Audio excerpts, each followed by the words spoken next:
ada kan? Ngapain dipanggil?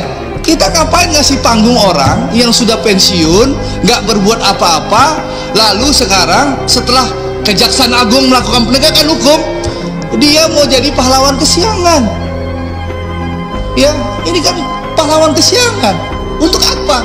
Kalau dia punya data, harusnya dia jadi komod, dia bawa datanya ke Kejaksaan Agung, ke KPK atau ke kepolisian. Itu baru kerja pengawasan. Kalau sekarang setelah Jaksa Agung di era Prabowo melakukan penangkapan, lalu dia ngebacot, oh kalau saya bisa, saya punya data. Lu ngapain aja lu bro selama ini? Curigai dong yang namanya Andre dari Gerindra ini, seharusnya pemerintah, woi. Andre juga selalu jalan bareng tuh sama dirut Pertaminanya, ngecek ke lapangan langsung, ngecek nih lancar-lancar oplosan kita men, ya lancar men, gak ada keluhan gitu kan. Curigai dong yang namanya Andre dari Gerindra ini, seharusnya pemerintah, woi. Masa iya yang ditumbalkan hanya yang namanya dirut Pertamina aja, terus keluarganya disumpel gitu uang sebanyak-banyaknya biar dia nggak buka mulut, keluarganya terjamin gitu ya. Pak Andre minta Ahok dicopot usai bongkar aib Pertamina, bikin gaduh katanya. Sebentar. Sebenarnya yang bikin gaduh itu Pertaminanya atau Pak Ahok? Kayaknya Pertamina udah gaduh duluan deh Pak. Bikin salah sendiri, korupsi sendiri, ngakalin sendiri, ngoplos sendiri, tapi nyalain orang lain. Gimana nih Pak? Coba kalian komen di sini ya. Kalau saja di dunia pertambangan ini kita bisa menghapus celah-celah korupsi, maka setiap kepala orang Indonesia itu setiap bulan akan mendapat uang 20 juta rupiah tanpa kerja apapun. Setiap tuh anak kecil dan sebagainya, 20 juta setiap bulan gratis dari negara. Itu Abdul Samad, dan itu diliput oleh semua media. Oleh sebab itu jejak digital kan masih ada. Saudara bayangkan betapa besar korupsi dunia pertambangan ini sejak saat itu dan sejak sebelumnya. Mengapa kita melakukan reformasi? Itu 20 juta. Itu baru pertambangan, belum kehutanan, belum perikanan, belum pertanian, apalah gilanya korupsi di negara kita. Nah, ketahuan kan? Awak cek dulu biar tak langkah solar. Andre botak. Harusnya KPK juga memeriksa yang namanya Andre yang dari Gerindra ini, bro. Tuh jalan nama yang namanya dirut Pertamina yang kemarin oplos. Awak cek dulu biar lancar ya. Artinya ngecek oplosan kalian itu lancar-lancar aja kan? Begitu kan? Woi, rakyat ini udah cerdas, Andre. Ketahuan yang paling merongrong itu ada apanya gitu dengan dirut Pertamina yang mengoplos yang namanya Pertalite menjadi Pertamax kemarin. Udah untung gede lo ya. Iya, makanya lo nggak mau terjerat kan, menggonggong gitu kan. Nah Andre, tuh dirut Pertamina kemarin yang terseret masalah oplos, masa dia doang yang ditangkap? Masa dia doang? Masa dirutnya aja yang diseret, Andre? Andre kan ke lapangan juga ikut ngecek masalah oplosan kemarin lancar atau enggak kan. Nah disinilah bro, kenapa orang-orang banyak yang kebal hukum kalau dekat sama Wiwi ini, ya kan? Ini kan dari Gerindra juga lah. Kenapa hanya dirut Pertamina aja ngeceknya aja bareng sebelum tertangkap yang namanya dirut Pertamina kemarin ya? Sebelum tertangkap yang namanya dirut Pertamina kemarin, Andre kan jalan tuh sama dia cek katanya biar lancar. Iyalah, lancar nih Andre botak, lancar nih oplosan kemarin. Apa rakyat Indonesia nggak curiga sama yang namanya Andre? Ada apa gitu? Dari gerak-gerikmu aja paling merongrong bilang fitnah dan segala macam. Itu buktinya tuh Luno jalan ngecek lancar atau tidak kan yang namanya oplosan kemarin kan.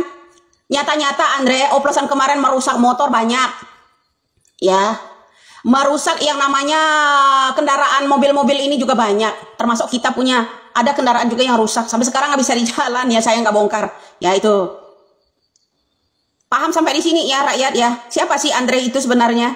Tuh yang selalu jalan sama dirut Pertamina yang sebelum dia tertangkap. Gua heran kenapa pemerintah ya hanya yang ditumbalkan yang di Rut Pertamina yang oplos itu kemarin. Padahal kawan-kawannya kan banyak. Ya enggak? Kawan-kawannya kan banyak sekali, bro. Nah, termasuk Andre mengecek oplosan itu kemarin ya sebelum dia tertangkap itu lancar atau tidak, ya kan? Ngecek itu lancar apa tidak tuh, ya kan? Nah, jadi ke lapangan aja bersama Andre itu di Rut Pertamina yang oplos minyak kemarin. Jadi sampai di sini rakyat Indonesia kita paham ya, siapa sih orang yang paling merongrong teriak terima amplop kemarin bilang ini fitnah dan segala macam. Ini buktinya. Andre juga selalu jalan bareng tuh sama di Rut Pertaminanya, ngecek lapangan langsung, ngecek nih lancar-lancar oplosan kita men ya, lancar men, nggak ada keluhan gitu kan. Ya ta, wis keren ini yang namanya Andre ini, lancar biar lancar apa tidak ya kan, lancar apa enggak itu yang namanya BBM-nya. Di SPBU mana itu? Coba kasih keterangan dong Andre. Kemarin ngecek itu di SPBU mana itu? Tikus teriak-teriak ya, terima amplop, menggegerkan ya media sosial itu jahat dan segala penjahat kok teriak jahat ya, heran saya ya, teriak-teriak dia bilang media sosial itu kejam, fitnah, jahat. Jahat tuh kalian tuh merusak perusahaan kendaraan rakyat ini udah banyak loh, nggak mobil nggak motor. Orang selalu pengen kualitas yang tertinggi, isi pertama nggak taunya pertama pertalet, wajar selalu mogok, injektor dikit-dikit rusak, saluran yang namanya selang ke motor itu aja sering mampet, ternyata air banyak juga isinya ya bro, kita harus cerdas loh rakyat. Kalaupun ada orang yang nggak senang kita ya mengkritik tentang orang-orang ini, lah itu orang mereka itu pemakan juga, artinya nggak suka orang itu ya dengan kita itu membongkar orang-orang yang model begini ya. Dia bukan mencintai kebenaran, bukan mencintai para mafia, sering disogok, sering makan uangnya, mungkin begitu ya. Saya rasa orang yang nggak suka dengan kita mengangkat ini semua ya, orang-orang korupsi, orang koruptor ini ya, misi lo apa, ada lagi tuh namanya siapa itu nanti ya saya sebutkan itu namanya, misi lo apa sih lo ya, semua koruptor diangkat. Lo berbuat apa Pret? Lo itu yang harus melek nih, keadaan negara kita lagi kacau ya, semua orang-orang ini meraup keuntungan besar-besaran yang merugikan rakyat ya. Ini PLN belum kebuka, PLN tuh berapa ratus triliun loh, hampir 1000 triliun loh ya. Jangan lupa meraih keuntungan mereka ini ya, pejabat-pejabat diberi kepercayaan ini tidak dapat dipercaya masyarakat lagi bro. Terus siapa yang akan menyampaikan keluhan kita, disampaikan kemana? Dia minta ke Komisi 6 ya kan, keluhan rakyat itu bawa sini ke Komisi 6. Hanya karena di sana di Komisi 6 kan banyak kawan-kawannya, satu orang ya kita melawan berapa banyak orang mafiahnya di sana, merongrong banyak bukti lah apalah. Kalian masih ingat nggak kasus Sambo suap menyuap itu ya kan? Kasus Sambo itu bunyi loh, katanya menerima amplop yang di komisi berapa itu kemarin, nggak ada yang ngaku ya kan, nggak ada yang ngaku. Terus kita pakai apa lagi memberantas ini di negara kita?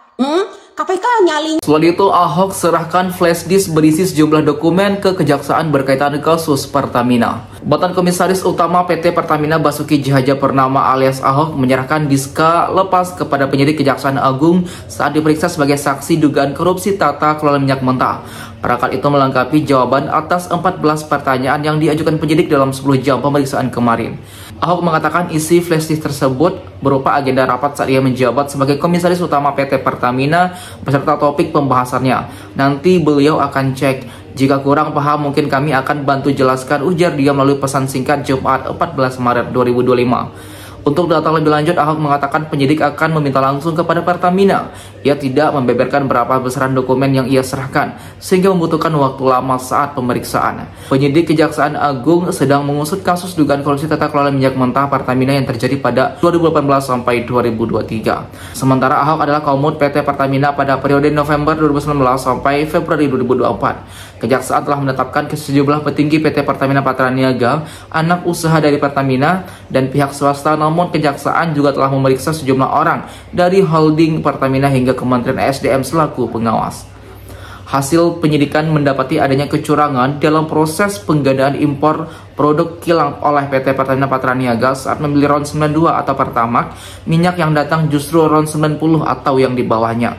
Penyidik juga menemukan kejanggalan dalam pengadaan impor minyak mentah dan produk kilang oleh PT International Shipping. Diduga ada penggelembungan kontrak untuk jasa angkut sebesar 13-15%. Selain itu, BBM yang diangkut kemudian di-blending di perusahaan swasta yang menurut kejaksaan melanggar regulasi sehingga menguntungkan pihak swasta.